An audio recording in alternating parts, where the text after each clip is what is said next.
மரியாதைக்குரிய காலர் துக்கா சொல்லுவேன் இயக்குனர் பேரரசு அவர்களே மற்றும் மேடையில் வந்திருக்கும் இயக்குநர்களே,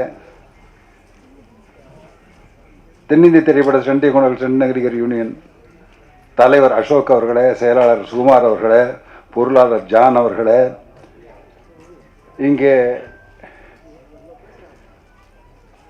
இந்த மோனிகா அந்த மாதிரி ஒரு பெரிய ஹிட்டாச்சு சாங், அந்த மாதிரி ஒரு பெரிய ஹிட்டாக கொடுக்க வேணும் இந்த மோனிகா ஹீரோயின். அஜித் சாரை பற்றி சொல்ல வேண்டியதே இல்லை. ஆனால் இந்த அஜித் சுழற்றுவார், சிலம்பத்தை மட்டுமல்ல இண்டஸ்ட்ரியும் சுழற்றுவார் நம்பிக்கை எனக்கு இருக்குது. கூல் சுரேஷ் அவர்களே, நீங்கள் ரொம்ப நல்லா பேசுனீங்க. ஆனால் ஒரு விஷயத்தில் எனக்கு கொஞ்சம் சின்ன வருத்தம் உண்டு, அதையும் எனக்கு தெளிவுபடுத்துறேன்.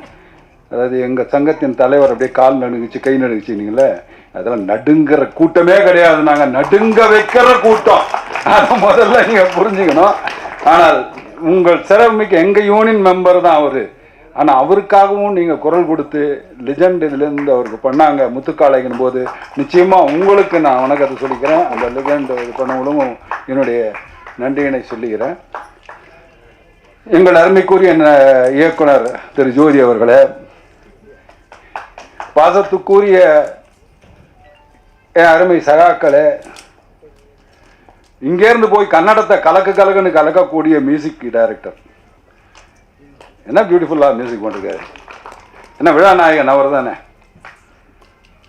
என் அருமை சகோதரர் எஸ்பிபி சொல்லும்போது சொல்லுவார், மியூசிக் அந்த ஃபஸ்ட்டு எழுத்து மியூசிக்கில் எம், அந்த எம் எடுத்தா என்ன ஆகும், யூசிக், நீ வியாதியஸ்தன் ஆகிடுவே. அந்த எம்ன்றது என்ன, மெலடி, அதை தான் கொடுத்துருக்காரு நம்ம மியூசிக் டைரக்டர் இந்த படத்தில். உண்மையிலேயே பேரரசு சார் அவர்கள் சொல்லும்போது அந்த அழுகாட்சி பாட்டு ஒன்று இருக்க, அந்த பாட்டு உண்மையிலேயே கலங்கடிக்கிற பாட்டாக்க தான் கொடுத்துருக்கீங்க. நீங்கள் மென்மேலும் சிறந்து மீண்டும் தமிழகத்திற்கு வரணும். இப்போ கர்நாடகாவில் போய் குந்திருக்க வேண்டாம், நேராக இங்கே பெரிய ஆளாக ஆகணும் அப்படிங்கிற வாழ்த்துக்களை உங்களுக்கு சொல்லிக்கிறேன்.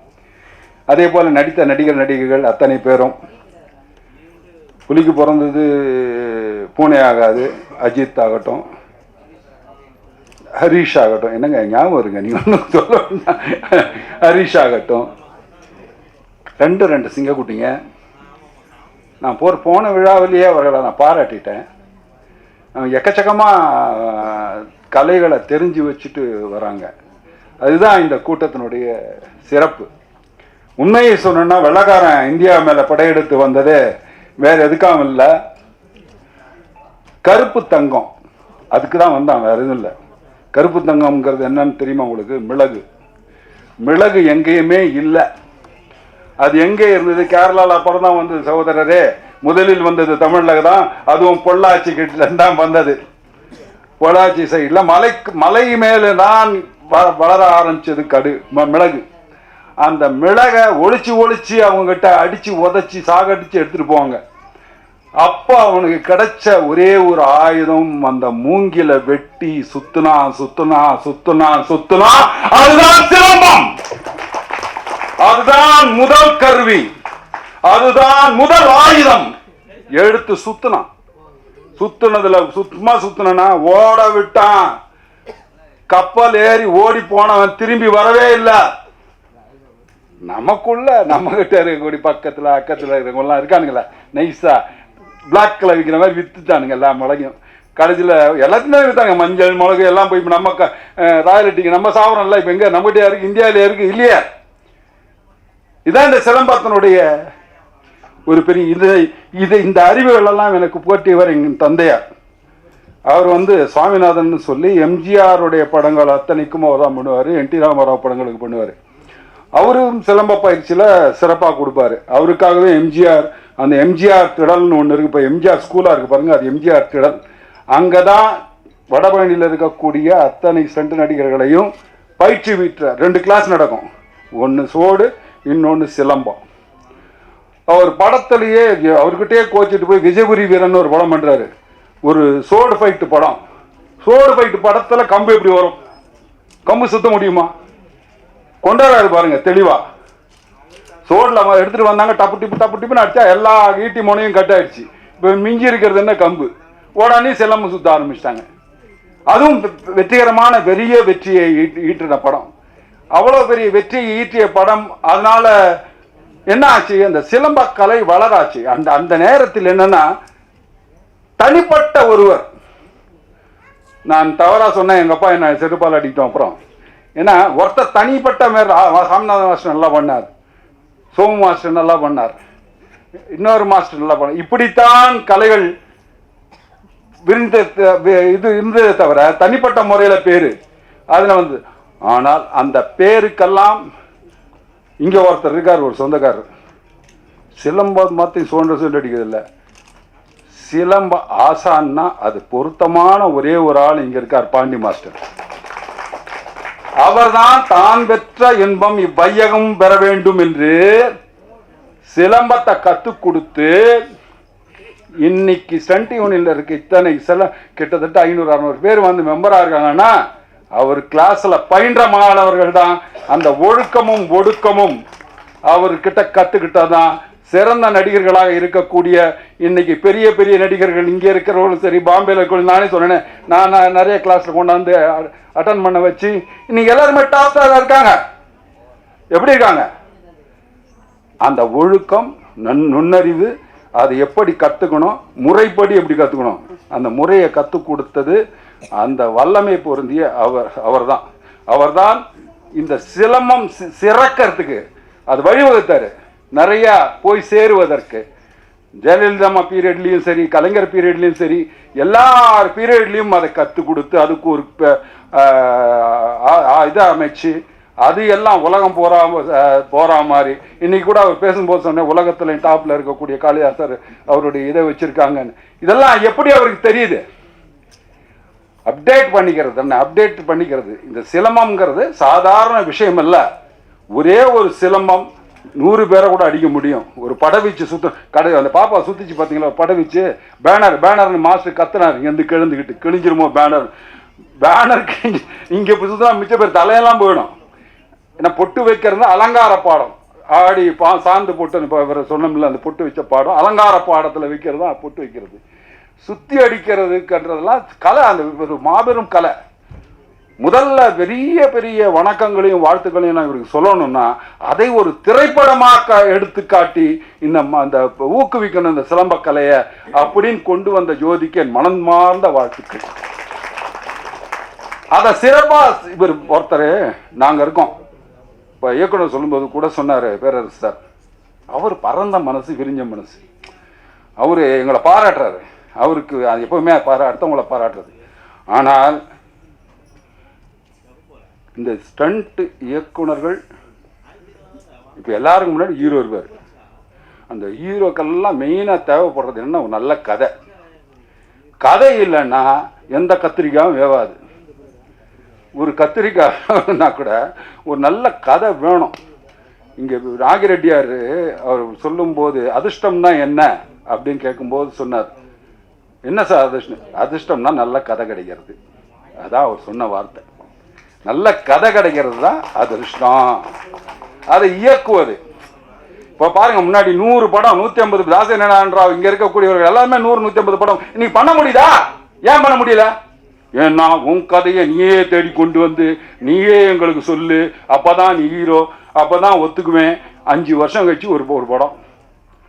அப்போ திரைக்கதை எழுதியவர்கள் வேற ஒருத்தர், கதை எழுதினவர் வேற ஒருத்தர். கதை இலாக்கா எழுதும், அதை திரைக்கதை பண்ணி இயக்குனர் பண்ணிட்டு இருந்தாங்க. அந்த காலத்தில் அப்படி பண்ணிட்டு இருக்கும்போது அவங்களால நிறைய படங்கள் பண்ண முடிஞ்சது, நிறைய படங்கள் வர முடிஞ்சது.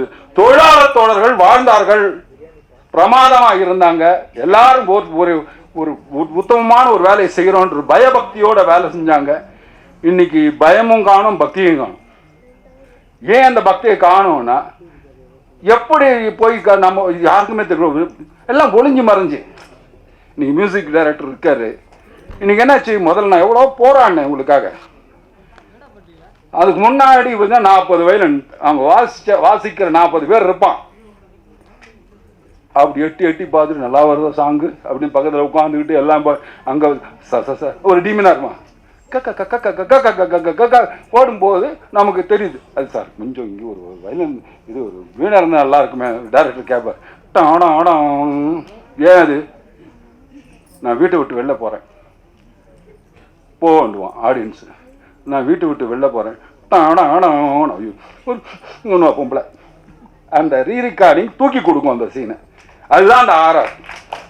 அதுக்கு தான் அந்த மியூசிக் அவ்வளோ உதவுது. அந்த மியூசிக் எல்லாம் எப்படி ஒரு திரைப்படம் வர முடியும்? மியூசிக் அவ்வளோ இம்பேக்டாக இருக்கக்கூடியது. அப்படி ஒரு இந்த மூங்கில் இப்போ பெரம்பில் செய்கிற சிலம்பத்தை பார்த்தீங்க, மூங்கிலில் செய்யும்போது இதில் வரும். அதில் மூங்கிலில் செய்யும்போது புல்லாங்குழல் சவுண்டை மீறிய ஒரு சத்தம் வரும். அந்த சத்தம் எவ்வளவு சுகமாக இருக்கும் தெரியுமா? சண்டை போடுறாங்களா இல்லை விளையாடுறாங்களா, எவ்வளோ அற்புதமாக பண்ணுறாங்க இவங்க அப்படிங்கிற ஒரு விஷயம் வரும். அந்த கலை மேல் ஈர்க்கப்படுவார்கள். பெண்களும் வந்து சேருவாங்க. அப்படி பாண்டி மாஸ்டர் கிளாஸில் ஒரு பொண்ணு வந்து சேர்ந்து அவரே நிறுத்த சொன்னா கூட நிறுத்தாம இன்னைக்கு ஒரு பெரிய ஸ்டார். அந்த பொண்ணு பேர் என்னங்க? ஹன்சிகா, சாய் தன்ஷிகா. இப்போ கூட ஒரு படம் பேர யோகிதான்னு ஒரு படம் பண்ணாங்க. What on action she did. இதெல்லாம் நீங்கள் ஞாபகம் வச்சுக்கணும். இதெல்லாம் as a heroine you have to look after. Vijayashanti பண்ணாங்க. நாங்கெல்லாம் கோவம் வந்து விஜயசாந்தி ஒன்று ஆக்க முடியாவா நீ பண்ணு எனக்கு ஆக்கி விட்டேன். ஸோ கோபம் வரணும். கோபம் வந்தால் தான் அழுகை. அழுகை எதுக்கு வருது தெரியுமா? கோபத்தை கழுவுவதற்குத்தான் அழுகை வருகிறது. வேற எதுக்கு வருது? கோபத்தை கழுவுவதற்கு வருகிறதா அழுகை. அந்த கோபம் வரணும்னா போனோம் வரணும்ல, வராம எங்க போயிடும்? அந்த உணர்வுகளும் உணர்ச்சிகளும் எவ்வளவு இருந்தாலும் கட்டுப்படுத்தி செய்யக்கூடிய ஒரே ஒரு ஸ்டண்ட் கலை என்றால் நாங்கள் தான். அண்ணன் சொன்னாரு, பரமேஸ்வரி என்னை நான் பண்ணும்போது ஜெயிப்பீங்கன்னு. எப்பவுமே கை கொடுக்குது அவங்க தானேப்பா நமக்கு. வேற யாருப்பா கொடுத்துருக்கா சொல்லு?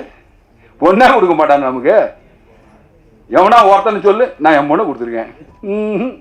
எல்லாம் காதல் கல்யாணம் தான் சென்று நடிகந்து.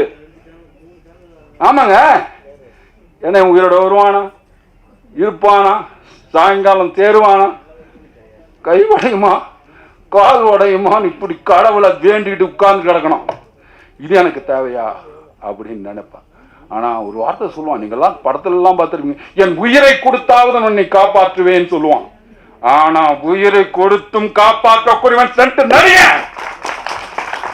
அவன் தான் இன்னும் அதை சாகர வரைக்கும் அதை காப்பாத்திக்கிட்டே இருக்கான்.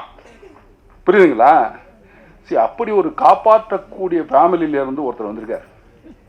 இவரை காப்பாற்ற வேண்டிய கடமை யாருதுன்னா உங்களுது.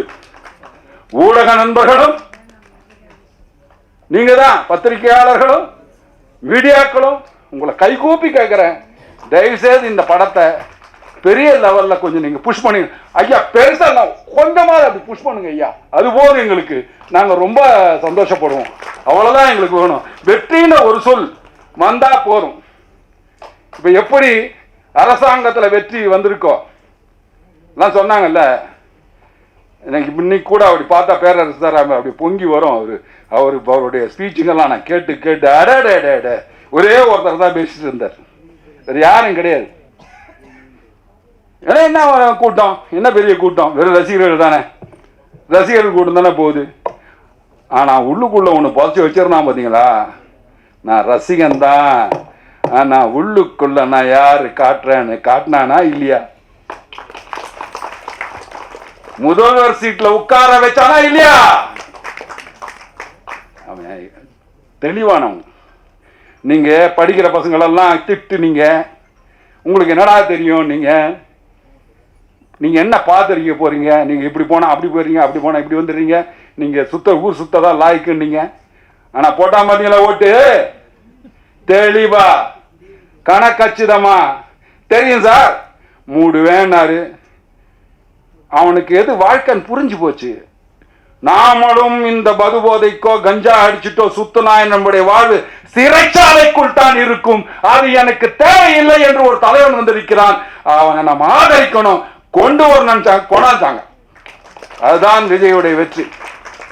இந்த இமாலய வெற்றியை சாதிக்க பிறந்த தமிழக முதல்வர் விஜய்க்கு கோடான கோடி தமிழக மக்களின் சார்பாக வணக்கங்கள், வாழ்த்துக்கள். எங்கள் சங்கத்தின் சார்பாகவும் வாழ்த்துக்கள். இவ்வளவு நல்ல விஷயங்கள் இவ்வளவு பேர் பண்ணியிருக்காங்க. மறுபடியும் நான் வேண்டி கேட்கறது ஒன்றே ஒன்று தான், வாழ்த்துனவங்க எல்லாருமே நல்லவங்க தான். மனசப்பட்ட துயரத்தை கூட மோகன்ஜி இங்கே சொன்னார். ஏன்னா அனுபவசாலிகளுக்கு தான் தெரியும். எனக்கும் அந்த வருத்தம் உண்டு இருக்கு உள்ள. ஏன் கெஞ்சிறேன்?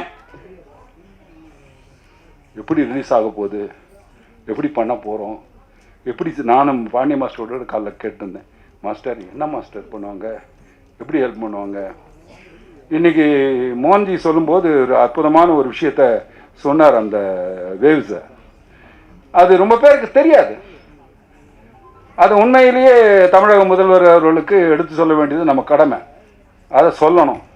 தயவுசெய்து ஊடகங்கள் அது தயவுசெய்து அவர் சொன்ன அந்த வார்த்தையை தயவுசெய்து போடுங்க. இங்கேயும் ஒரு ஊடகம், நமக்கும் ஒரு ஓடிடி பிளாட்ஃபார்ம் இருக்கு அப்படிங்கிற தைரியத்தில் அந்த சின்ன படங்க பொழைச்சி போட்டுமே சார், ப்ளீஸ் சார். உங்களெல்லாம் கூப்பிட்டு நாங்கள் பண்ணுறோம்னு நினைக்கிறோமே, எல்லாரும் வாழணும்னு நினைக்கிறோமே, எங்களையும் கொஞ்சம் வாழவீங்கன்னு கேட்டு விடைபெறுகிறேன். நன்றி, வணக்கம்.